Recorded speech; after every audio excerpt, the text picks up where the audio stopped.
The U.S. Coast Guard finds glaring failures on sub-Titan, calling implosion preventable. This is from the Maritime Executive, and it was published on August 5th, 2025. 2 years after the implosion of the submersible Titan that killed 5 people on their way to explore the wreck of the Titanic, the U.S. Coast Guard's Marine Board of Investigation issued its final report, calling the incident a preventable tragedy.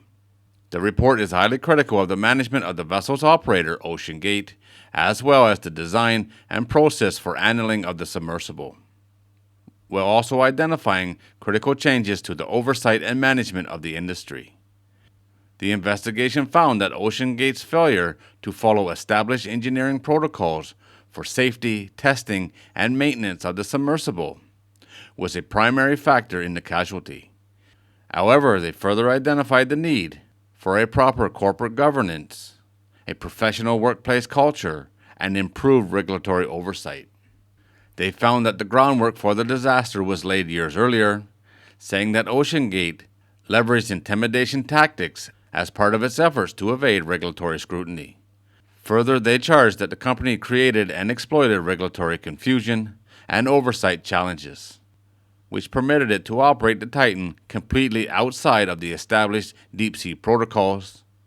Further, it finds that CEO Stockton Rush, who died as the pilot of the vessel, completely ignored visual inspections, data analysis, and preventative maintenance procedures, all of which the U.S. Coast Guard says accumulated to a catastrophic event on June 18, 2023.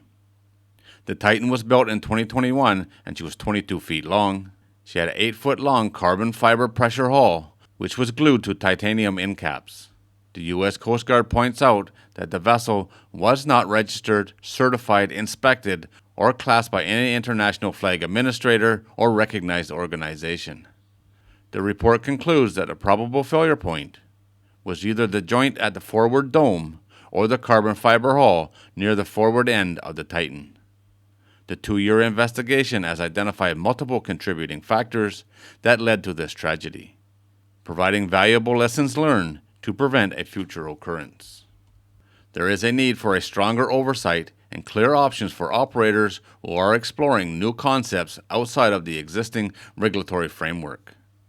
The final report, which is 335 pages long, details many previously revealed factors, while also piecing together a long list of issues that it says contributed to the results of a catastrophic failure of the Titan.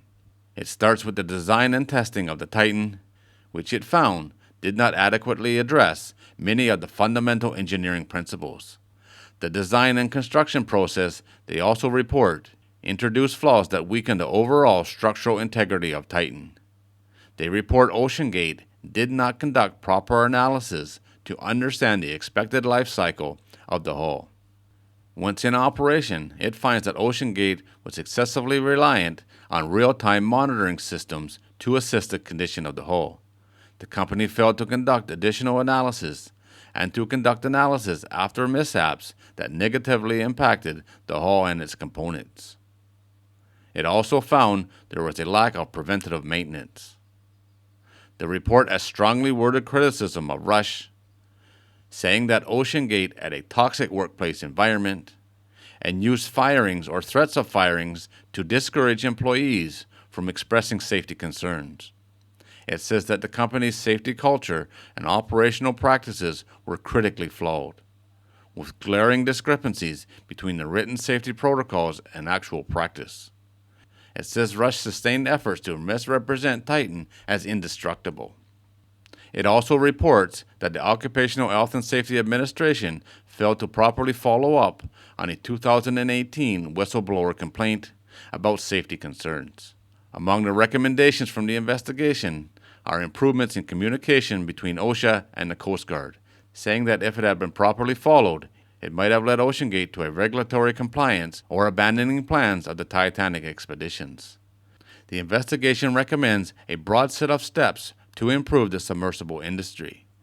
There is a recommendation for the industry working group that, among other things, would review U.S. Coast Guard limitations and regulations, as well as calling for the expansion of federal requirements to ensure proper regulatory oversight. The Coast Guard, the report recommends, should review policies and guidance for oceanographic research vessels, including the surface support vessels, and any existing submersible OSVs should have its letter of designation revoked and should be re-inspected for certification under passenger vessel requirements. It is a part of a long list of steps they found that are necessary to enhance the regulatory oversight of submersibles in the wake of this catastrophe. I remember watching quite a few interviews when this happened with people who are experts in this area or people with lots of experience in this type of exploration. And everyone that I saw, or at least what I remember, is everybody refusing to go on the Titan because they thought it wasn't safe. That should tell you something right there. When people that do this all the time, or have done it many times, refuse to even go because they don't think it's safe enough. The government's involved here now, the Coast Guard's involved here now, and maybe a little bit too much oversight.